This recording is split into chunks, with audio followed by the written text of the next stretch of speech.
The Over-Soul. From Essays, First Series, by Ralph Waldo Emerson.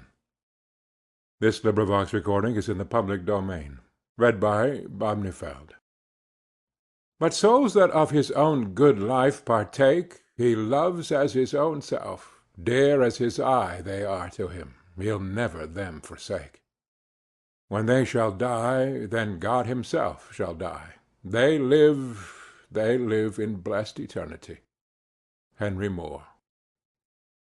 Space is ample east and west, but two cannot go abreast, cannot travel in it two. Yonder masterful cuckoo crowds every egg out of the nest, quick or dead, except its own. A spell has laid on sod and stone. Night and day have been tampered with, every quality and pith surcharged and sultry with a power that works its will on age and hour. There is a difference between one and another hour of life in their authority and subsequent effect. Our faith comes in moments, our vice is habitual. Yet there is a depth in those brief moments which constrains us to ascribe more reality to them than to all other experiences. For this reason, the argument which is always forthcoming to silence those who conceive extraordinary hopes of man, namely the appeal to experience, is forever invalid and vain. He must explain this hope. We grant that human life is mean, but how did we find out that it was mean? What is the ground of this uneasiness of ours, of this odd discontent? What is the universal sense of want and ignorance but the fine innuendo by which the soul makes its enormous claim? Why do men feel that the natural history of man has never been written, but he is always leaving behind what you have said of him, and it becomes old and books of metaphysics worthless? The philosophy of 6,000 years has not searched the chambers and magazines of the soul. In its experiments there has always retained, in the last analysis, a residuum it could not resolve. Man is a stream whose source is hidden. Our being is descending into us from we know not whence. The most exact calculator has no prescience that somewhat incalculable may not balk the very next moment. I am constrained every moment to acknowledge a higher origin for events than the will I call mine. As with events, so it is with thoughts. When I watch that flowing river, which, out of the regions I see not, pours for a season its streams into me, I see that I am a pensioner, not a cause, but a surprised spectator of this ethereal water; that I desire and look up and put myself in the attitude of reception, but from some alien energy the visions come. The supreme critic on the errors of the past and the present, and the only prophet of that which must be, is that great nature in which we rest as the earth lies in the soft arms of the atmosphere, that unity, that over-soul, within which every man's particular being is contained and made one with all other; that common heart of which all sincere conversation is the worship, to which all right action is submission; that overpowering reality which confutes our tricks and talents, and contains every one to pass for what he is, and to speak from his character and not from his tongue, and which evermore tends to pass into our thought and hand and become wisdom and virtue and power and beauty. We live in succession, in division, in parts, in particles. Meantime, within man is the soul of the whole, the wise silence, the universal beauty to which every part and particle is equally related, the eternal One. And this deep power in which we exist, and whose beatitude is all accessible to us, is not only self-sufficing and perfect in every hour, but the act of seeing and the thing seen, the seer and the spectacle, the subject and the object, are one. We see the world piece by piece, as the sun, the moon, the animal, the tree; but the whole, of which these are the shining parts, is the soul. Only by the vision of that wisdom can the horoscope of the ages be read, and by falling back on our better thoughts, By yielding to the spirit of prophecy which is innate in every one, we can know what it saith. Every man's words who speaks from that life must sound vain to those who do not dwell in the same thought on their own part. I dare not speak for it. My words do not carry its august sense. They fall short and cold. Only itself can inspire whom it will, and behold, their speech shall be lyrical and sweet, and universal as the rising of the wind. Yet I desire, even by profane words, if I may not use sacred, to indicate the heaven of this deity, and to report what hints I have collected of the transcendent simplicity and energy of the highest law. If we consider what happens in conversation, in reveries, in remorse, in times of passion, in surprises, in the instructions of dreams, wherein often we see ourselves in masquerade, the droll disguises only magnifying and enhancing a real element, and forcing it on our distinct notice, we shall catch many hints that will broaden and lighten into knowledge of the secret of nature. All goes to show that the soul in man is not an organ, but animates and exercises all the organs, is not a function like the power of memory, of calculation, of comparison, but uses these as hands and feet. It is not a faculty, but a light. It is not the intellect or the will, but the master of the intellect and the will. Is the background of our being, in which they lie, an immensity not possessed and that cannot be possessed. From within or behind, a light shines through us upon things, and makes us aware that we are nothing, but the light is all. A man is a facade of a temple wherein all wisdom and all good abide. What we commonly call man, the eating, drinking, planting, counting man, does not, as we know him, represent himself, but misrepresents himself. Him we do not respect, but the soul, whose organ he is, would he let it appear through his action, would make our knees bend. When it breathes through his intellect, it is genius. When it breathes through his will, it is virtue. When it flows through his affection, it is love. And the blindness of the intellect begins when it would be something of itself. The weakness of the will begins when the individual would be something of himself. All reform aims in some one particular to let the soul have its way through us. In other words, to engage us to obey. Of this pure nature every man is at some time sensible. Language cannot paint it with his colors. It is too subtle. It is undefinable, unmeasurable. But we know that it pervades and contains us. We know that all spiritual being is in man. A wise old proverb says, God comes to see us without bell. That is, as there is no screen or ceiling between our heads and the infinite heavens, so there is no bar or wall in the soul where man, the effect, ceases, and God, the cause, begins. The walls are taken away. We lie open on one side to the deeps of spiritual nature, to the attributes of God. Justice we see and know. Love, freedom, power. These natures no man ever got above, but they tower over us, and most in the moment when our interests tempt us to wound them. The sovereignty of this nature whereof we speak is made known by its independency of these limitations, which circumscribe us on every hand. The soul circumscribes all things. As I have said, it contradicts all experience. In like manner it abolishes time and space. The influence of the senses has in most men overpowered the mind to that degree that the walls of time and space have come to look real and insurmountable, and to speak with levity of these limits is, in the world, the sign of insanity. Yet time and space are but inverse measures of the force of the soul. The spirit sports with time, can crowd eternity into an hour, or stretch an hour to eternity.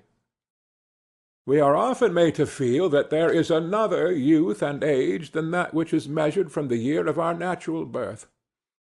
Some thoughts always find us young, and keep us so. Such a thought is the love of the universal and eternal beauty. Every man parts from that contemplation with the feeling that it rather belongs to ages than to mortal life. The least activity of the intellectual powers redeems us in a degree from the conditions of time. In sickness, in languor, give us a strain of poetry or a profound sentence, and we are refreshed. Or produce a volume of Plato or Shakespeare, or remind us of their names, and instantly we come into a feeling of longevity. See how the deep divine thought reduces centuries and millenniums, and makes itself present through all the ages. Is the teaching of Christ less effective now than it was when first his mouth was opened? The emphasis of facts and persons in my thought has nothing to do with time. And so always the soul's scale is one, the scale of the senses and the understanding is another.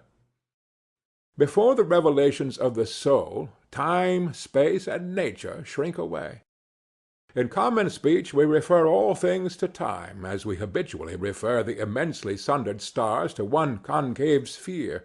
And so we say that the judgment is distant or near, that the millennium approaches, that a day of certain political, moral, social reforms is at hand, and the like, when we mean that in the nature of things one of the facts we contemplate is external and fugitive, and the other is permanent and connate with the soul. The things we now esteem fixed shall, one by one, detach themselves like ripe fruit from our experience and fall. The wind shall blow them none knows whither. The landscape, the figures, Boston, London, are facts as fugitive as any institution past, or any whiff of mist or smoke, and so is society, and so is the world. The soul looketh steadily forwards, creating a world before her, leaving worlds behind her. She has no dates, nor rights, nor persons, nor specialties, nor men. The soul knows only the soul. The web of events is the flowing robe in which she is clothed. After its own law, and not by arithmetic, is the rate of its progress to be computed. The soul's advances are not made by graduation, such as can be represented by motion in a straight line, but rather by ascension of state, such as can be represented by metamorphosis, from the egg to the worm, from the worm to the fly.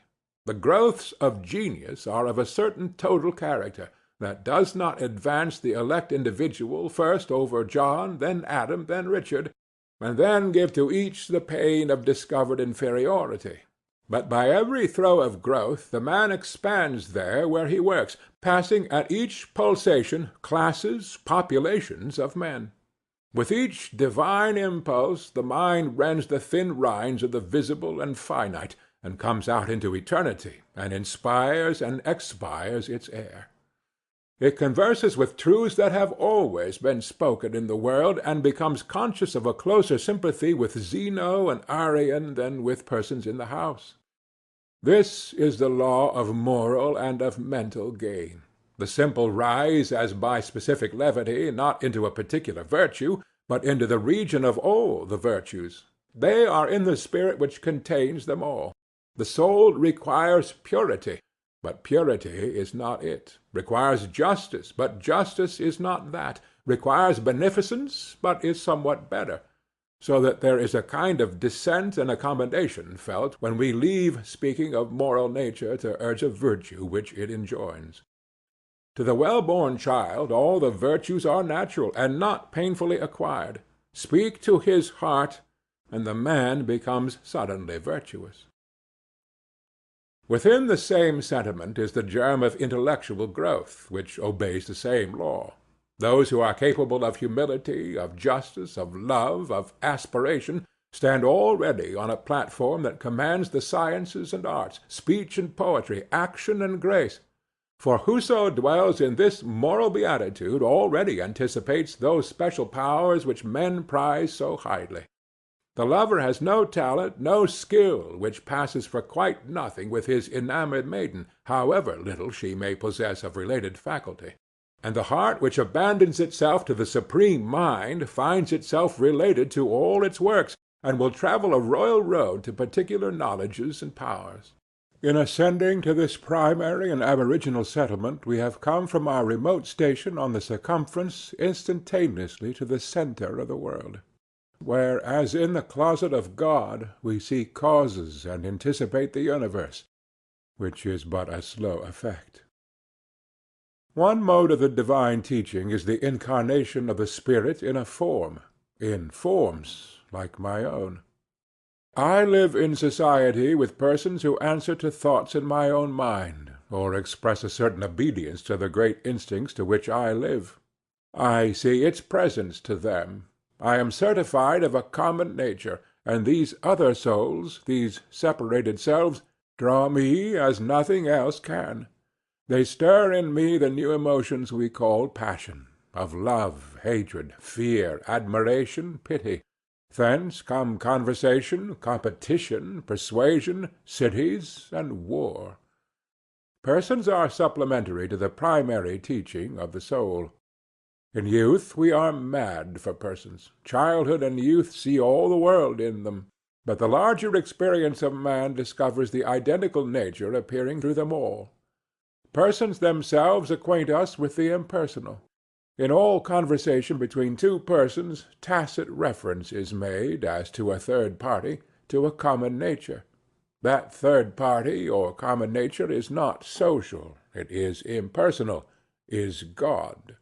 And so, in groups where debate is earnest, and especially on high questions, the company become aware that the thought rises to an equal level in all bosoms, that all have a spiritual property in what was said, as well as the sayer. They all become wiser than they were. It arches over them like a temple, this unity of thought in which every heart beats with nobler sense of power and duty, and thinks and acts with unusual solemnity. All are conscious of attaining a higher self-possession. It shines for all. There is a certain wisdom of humanity which is common to the greatest men with the lowest, and which our ordinary education often labors to silence and obstruct. The mind is one, and the best minds, who love truth for its own sake, think much less of property in truth. They accept it thankfully everywhere, and do not label or stamp it with any man's name, for it is theirs long beforehand and from eternity. The learned and studious of thought have no monopoly of wisdom.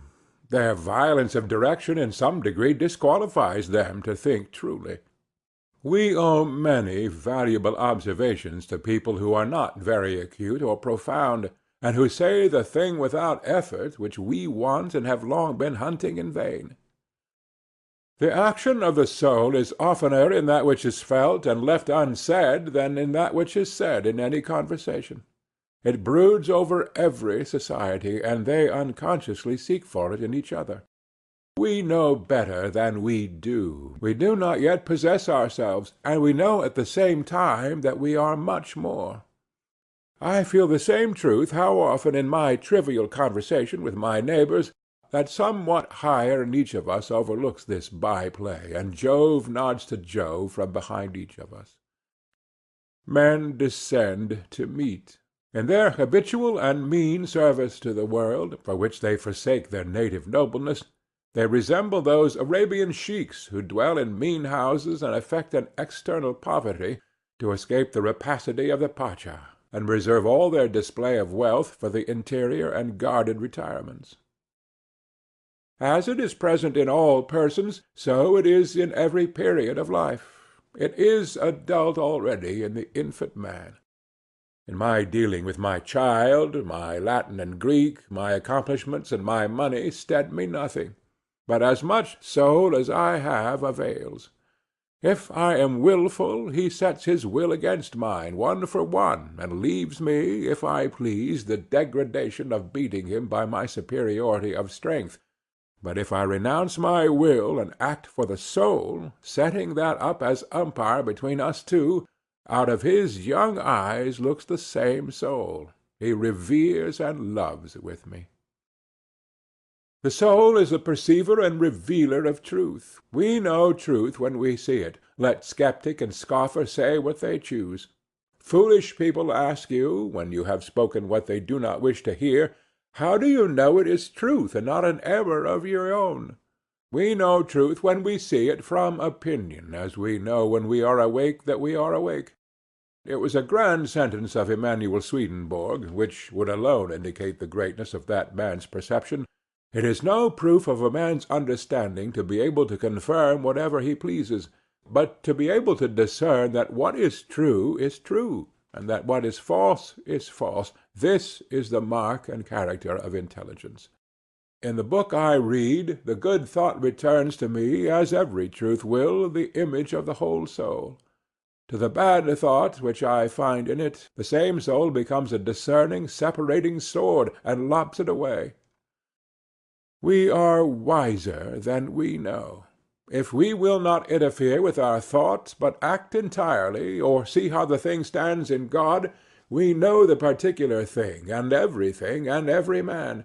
For the Maker of all things and all persons stands behind us, and casts his dread omniscience through us over things. But beyond this recognition of its own in particular passages of the individual's experience, it also reveals truth. And here we should seek to reinforce ourselves by its very presence, and to speak with a worthier, loftier strain of that advent. For the soul's communication of truth is the highest event in nature, since it does not give something from itself, but it gives itself, or passes into and becomes that man whom it enlightens, or, in proportion to that truth he receives, it takes him to himself. We distinguish the announcements of the soul, its manifestations of its own nature, by the term revelation. These are always attended by the emotion of the sublime. For this communication is an influx of the divine mind into our mind. It is an ebb of the individual rivulet before the flowing surges of the sea of life. Every distinct apprehension of this central commandment agitates men with awe and delight.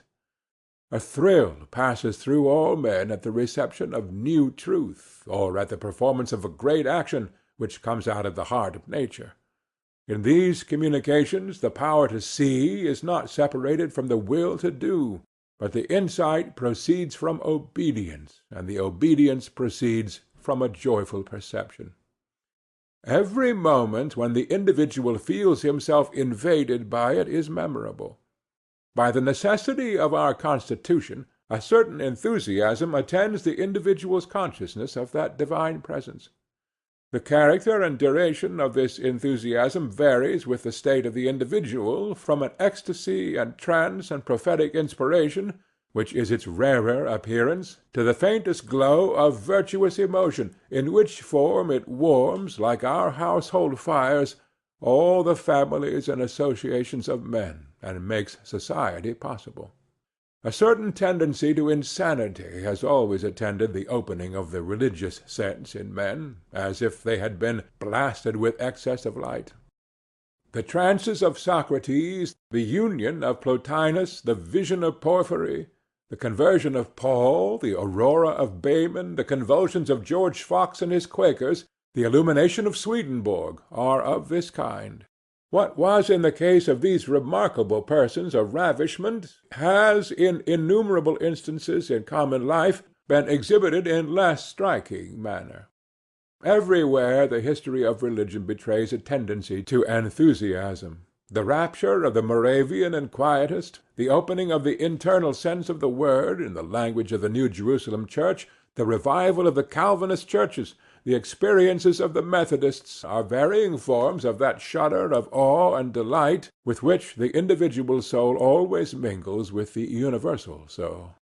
The nature of these revelations is the same. They are perceptions of the absolute law. They are solutions of the soul's own questions. They do not answer the question which the understanding asks. The soul answers never by words, but by the thing itself that is inquired after. Revelation is the disclosure of the soul. The popular notion of a revelation is that it is a telling of fortunes. In past oracles of the soul, the understanding seeks to find answers to sensual questions, and undertakes to tell from God how long man shall exist, what their hands shall do, and who shall be their company, adding names and dates and places. But we must pick no locks. We must check this low curiosity. An answer in words is delusive. It is really no answer to the questions you ask. Do not require a description of the countries towards which you sail. The description does not describe them to you, and tomorrow you arrive there and know them by inhabiting them. Men ask concerning the immortality of the soul, the employments of heaven, the state of the sinner, and so forth. They even dream that Jesus has left replies to precisely those interrogatories. Never a moment did that sublime spirit speak in their patois. To truth, justice, love, the attributes of the soul, the idea of immutableness is essentially associated. Jesus, living in these moral sentiments, heedless of sensual fortunes, heeding only the manifestations of these, never made the separation of the ideas of duration from the essence of these attributes, nor uttered a syllable concerning the duration of the soul. It is left to his disciples to sever duration from the moral elements, and to teach the immortality of the soul as a doctrine, and maintain it by evidences. The moment the doctrine of the immortality is separately taught, man is already fallen. In the flowing of love, the adoration of humility, there is no question of continuance. No inspired man ever asks this question or condescends to these evidences. For the soul is true to itself, and the man in whom it is shed abroad cannot wander from the present, which is infinite, to a future which would be finite. These questions which we lust to ask about the future are a confession of sin. God has no answer for them. No answer in words can reply to a question of things. It is not in an arbitrary decree of God, but in the nature of man, that a veil shuts down on the facts of tomorrow. For the soul will not have us read any other cipher than that of cause and effect. By this veil which curtains events, it instructs the children of men to live in to-day. The only mode of obtaining an answer to these questions of the senses is to forego all low curiosity, and, accepting the tide of being which floats us into the secret of nature, work and live, and all unawares the advancing soul has built and forged for itself a new condition, and the question and the answer are one. By the same fire, vital, consecrating, celestial, which burns until it shall dissolve all things into the waves and surges of an ocean of light, we see and know each other, and what spirit each is of. Who can tell the grounds of his knowledge of the character of the several individuals in his circle of friends? No man. Yet their acts and words do not disappoint him. In that man, though he knew no ill of him, he put no trust. In that other, though they had seldom met, authentic signs had yet passed, to signify that he might be trusted as one who had an interest in his own character. We know each other very well. Which of us has been just to himself, and whether that which we teach or behold is only an aspiration, or is our honest effort also? We are all discerners of spirits. That diagnosis lies aloft in our life or unconscious power. The intercourse of society, its trade, its religion, its friendships, its quarrels, is one wide judicial investigation of character. In full court, or in small committee, or confronted face to face, accuser and accused, men offer themselves to be judged. Against their will they exhibit those decisive trifles by which character is read. But who judges, and what? Not our understanding. We do not read them by learning or craft. No, the wisdom of the wise man consists herein, that he does not judge them. He lets them judge themselves, and merely reads and records their own verdict. By virtue of this inevitable nature, private will is overpowered, and maugre our efforts or our imperfections. Your genius will speak from you, and mine from me.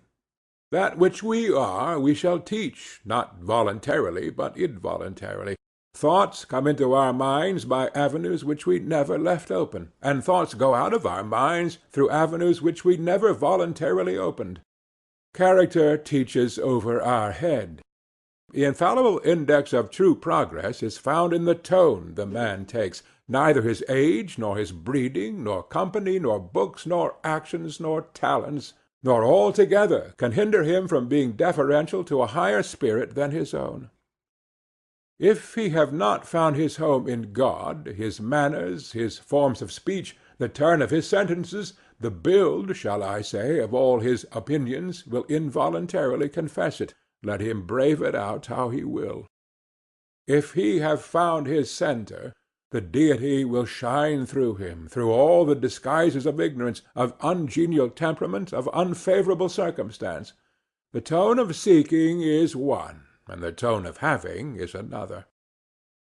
The great distinction between teachers sacred and literary, between poets like Herbert and poets like Pope, between philosophers like Spinoza, Kant, and Coleridge, and philosophers like Locke, Paley, Mackintosh, and Stewart, between men of the world who are reckoned accomplished talkers, and here or there a fervent mystic, prophesying half insane under the infinitude of his thought, is that one class speak from within or from experience, as parties and possessors of the fact, and the other class from without, as spectators merely, or perhaps as acquainted with the fact on the evidence of third persons.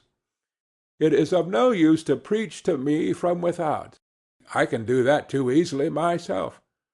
Jesus speaks always from within, and in a degree that transcends all others. In that is the miracle. I believe beforehand that it ought so to be. All men stand continually in the expectation of the appearance of such a teacher. But if a man do speak from within the veil, where the word is one with that it tells of, let him lowly confess it. The same omniscience flows into the intellect, and makes what we call genius. Much of the wisdom of the world is not wisdom, and the most illuminated class of men are no doubt superior to literary fame, and are not writers. Among the multitude of scholars and authors we feel no hallowing presence. We are sensible of a knack and skill rather than of inspiration. They have a light, and know not whence it comes, and call it their own. Their talent is some exaggerated faculty, some overgrown member, so that their strength is a disease. In these instances the intellectual gifts do not make the impression of virtue, but almost of vice, and we feel that a man's talents stand in the way of his advancement in truth. But genius is religious. It is a larger imbibing of the common heart. It is not anomalous, but more like and not less like other men. There is in all great poets a wisdom of humanity which is superior to any talents they exercise. The author, the wit, the partisan, the fine gentleman, does not take place of the man. Humanity shines in Homer, in Chaucer, in Spenser, in Shakespeare, in Milton. They are content with truth. They use the positive degree. They seem frigid and phlegmatic to those who have been spiced with the frantic passion and violent coloring of inferior but popular writers.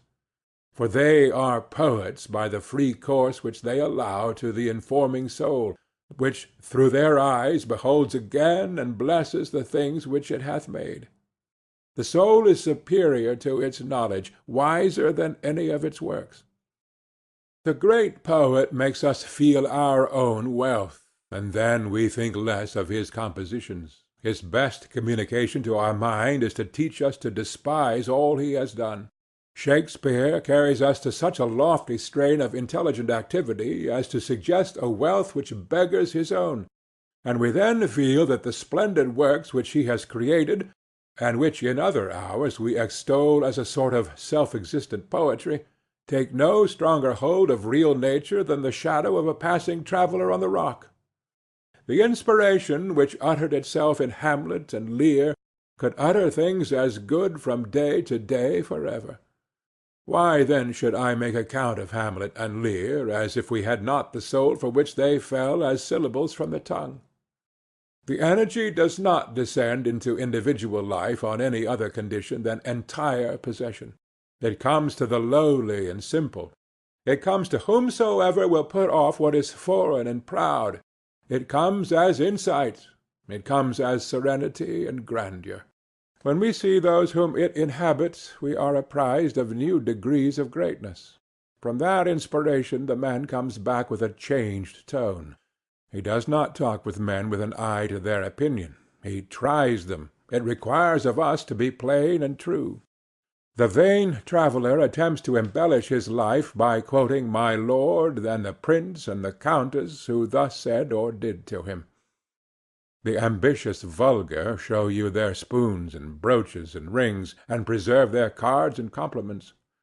The more cultivated, in their account of their own experience, cull out the pleasing, poetic circumstance, the visit to Rome, the man of genius they saw, the brilliant friend they know. Still further on, perhaps, the gorgeous landscape, the mountain lights, the mountain thoughts they enjoyed yesterday, and so seek to throw a romantic colour over their life.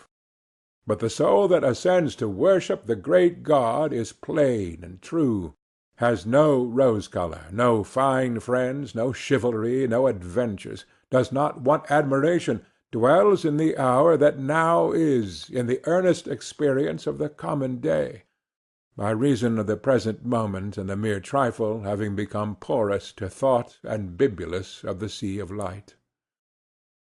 Converse with a mind that is grandly simple, and literature looks like word-catching. The simplest utterances are worthiest to be written, yet they are so cheap and so things of course that in the infinite riches of the soul it is like gathering a few pebbles off the ground, or bottling a little air in a phial, when the whole earth and the whole atmosphere are ours. Nothing can pass there or make you one of the circle but the casting aside your trappings and dealing man to man in naked truth, plain confession, and omniscient affirmation. Souls such as these treat you as gods would, walk as gods in the earth, accepting without any admiration your wit, your bounty, your virtue even, say rather your act of duty, for your virtue they own as their proper blood, royal as themselves, and over-royal, and the father of the gods. But what rebuke their plain fraternal bearing casts on the mutual flattery with which authors solace each other and wound themselves? These flatter not. I do not wonder that these men go to see Cromwell and Christina and Charles II and James I and the Grand Turk, for they are, in their own elevation, the fellows of kings, and must feel the servile tone of conversation in the world. They must always be a godsend to princes, for they confront them, a king to a king, without ducking or concession, and give a high nature the refreshment and satisfaction of resistance, of plain humanity, of even companionship, and of new ideas. They leave them wiser and superior men. Souls like these make us feel that sincerity is more excellent than flattery. Deal so plainly with man and woman as to constrain the utmost sincerity and destroy all hope of trifling with you. It is the highest compliment you can pay. Their highest praising, said Milton, is not flattery, and their plainest advice is a kind of praising. Ineffable is the union of man and God in every act of the soul. The simplest person who in his integrity worships God becomes God. Yet forever and ever the influx of this better and universal self is new and unsearchable. It inspires awe and astonishment. How dear, how soothing to man arises the idea of God peopling the lonely place, effacing the scars of our mistakes and disappointments. When we have broken our God of tradition and ceased from our God of rhetoric, then may God fire the heart with his presence. It is the doubling of the heart itself, nay, the infinite enlargement of the heart with a power of growth to a new infinity on every side. It inspires in man an infallible trust. He has not the conviction, but the sight, that the best is the true, and may in that thought easily dismiss all particular uncertainties and fears, and adjoin to the sure revelation of time the solution of his private riddles. He is sure that his welfare is dear to the heart of being. In the presence of law to his mind he is overflowed with a reliance so universal that it sweeps away all cherished hopes and the most stable projects of mortal condition in its flood. He believes that he cannot escape from his good. The things that are really for thee gravitate to thee. You are running to seek your friend. Let your feet run, but your mind need not. If you do not find him, will you not acquiesce that it is best you should not find him? For there is a power which, as it is in you, is in him also, and could therefore very well bring you together, if it were for the best. You are preparing with eagerness to go and render a service to which your talent and your taste invite you, the love of men and the hope of fame. Has it not occurred to you that you have no right to go unless you are equally willing to be prevented from going? Oh, believe, as thou livest, that every sound that is spoken over the round world, which thou oughtest to hear, will vibrate on thine ear. Every proverb, every book, every byword that belongs to thee for aid or comfort shall surely come home through open or winding passages. Every friend, whom not thy fantastic will, but the great and tender heart in thee craveth, shall lock thee in his embrace. And this because the heart in thee is the heart of all. Not a valve, not a wall, not an intersection is there anywhere in nature, but one blood rolls uninterruptedly and endless circulation through all men, as the water of the globe is all one sea, and, truly seen, its tide is one.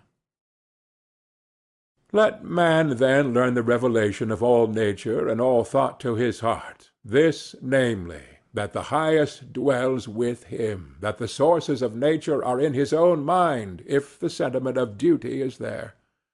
But if he would know what the great God speaketh, he must go into his closet and shut the door, as Jesus said.